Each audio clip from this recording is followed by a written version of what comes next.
So Natasha Jonas versus Mikaela Mayer ends in controversy, and so does UFC 297. Let's recap.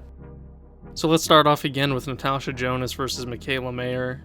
First of all, I want to give both of them congratulations on a really good fight. Natasha Jonas is no pushover, and Mikaela Mayer did exactly what I hoped she would do, and that was to find the aggression she didn't have in her last fight and really sit down on those punches. She looked far better. But at the same time, I don't think Natasha Jonas won this fight. I thought it was a clear win for Mikaela Mayer. I scored a 97-93, but I don't want that to sound as if the fight wasn't competitive. The fight was competitive.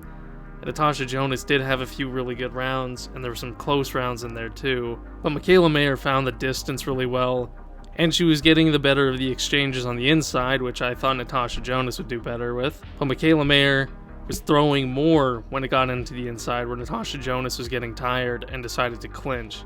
By the end of the fight, Natasha Jonas was starting to look her age. I mean, she was also getting ripped to the body as well, but overall a good fight that I think will kind of be stained by the decision. I think what's next for both of them should be the rematch, but Natasha Jonas did say in her post-fight interview this is probably going to be her last year in boxing, which kind of tells me that she's probably not looking for a Mikaela Mayer rematch, even though it is well-deserved by Mikaela Mayer. I thought Mikaela Mayer's 2 losses, first with Alicia Baumgardner, I thought that was a draw.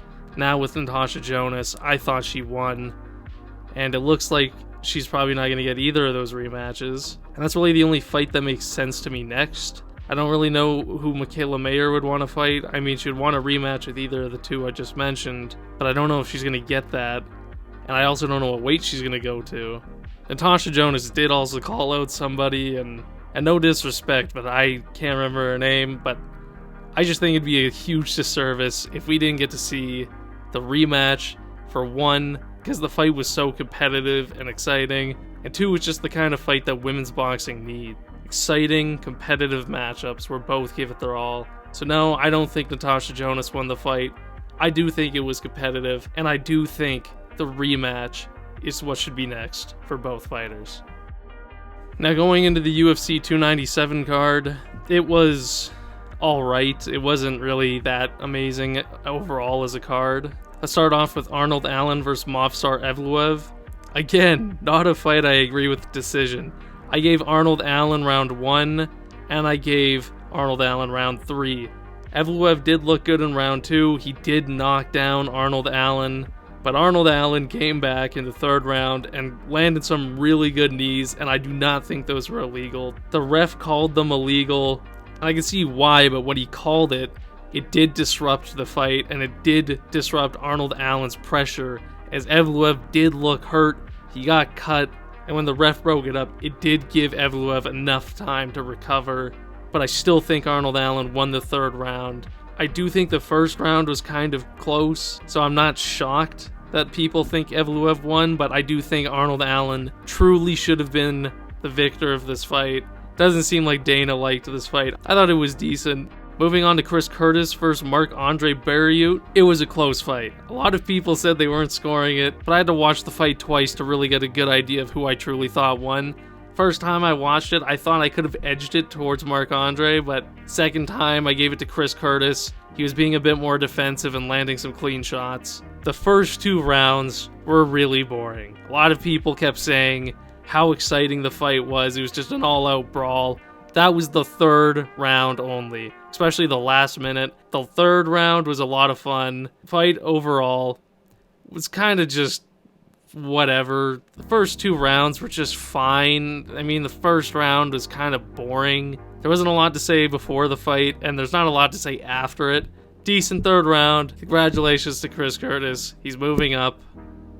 And that was another loss, and that's another thing to mention, and that was another loss for male Canadian fighters on the card. Only the 2 Canadian female fighters got wins, and none of the Canadian men won any fights.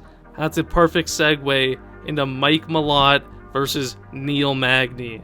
Mike Malott was being promoted as possibly the next big superstar in Canadian MMA. He had the charm, he got the crowd going at the press conference, and he did look really good in the first 2 rounds. It seemed like a clear, easy win for Mike Malott.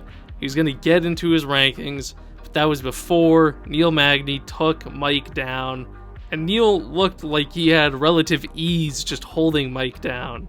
And once Mike was down, it didn't seem like he had much answers on how to get back up. Just a lot of pushing his hands away. Overall, not a good way to go out. And you gotta kind of feel bad for Mike Malott. Neil Magny's not someone you want to be losing to, and you were paraded all week. You were unranked, but so many eyes were on you. And he's 32 now. That's his second loss, and it was a finish to Neil Magny. Hopefully we can see him make a comeback from this, but congratulations to Neil Magny for getting the big upset win of the night. Pennington Silva, unlike the Natasha Jonas versus Mikaela Mayer fight earlier in the day, this fight was not that entertaining at all. I do feel somewhat good for Raquel Pennington. She has gone after this title multiple times, always come up short, and finally, she's got the belt. But the division needs truly some better fights, and we also need some better contenders. I think for Pennington, the next fight should be Juliana Pena, but the Women's Bantamweight Championship has not got off to a super strong start after Amanda Nunes has left, and she's already talking like she might come back. Hopefully, if Pennington and Juliana Pena get in a fight, hopefully it's good, saves the division. But right now, I truly don't know if that's going to happen. But congratulations to Raquel Pennington for winning the title. Now to the most controversial fight of the night. Dricus du Plessis defeats Sean Strickland by split decision. I thought this was a pretty clear win for Dricus. I had it 3-2. Strickland, although looked good, came in really defensively sound, landing the jab consistently. That was the story of Sean Strickland's game plan. The jab, checking leg kicks in the first round, and just being overall hard to hit. But Dricus stole the second and third round with the body kicks. The body kicks were the thing that won Dricus the fight. Strickland just recently started complaining on social media about a head clash in the fourth that cut his eye and caused it to start bleeding. In fairness, that is true. I don't know if that was intentional by Dricus. We also don't know if it was an elbow that landed immediately after. But Sean was losing that round because of the blood in his eye. And he said he couldn't see, and you can see it in the fight. He's getting hit a lot more clearly in the fourth because he couldn't see. He kept trying to wipe away the blood out of his eye.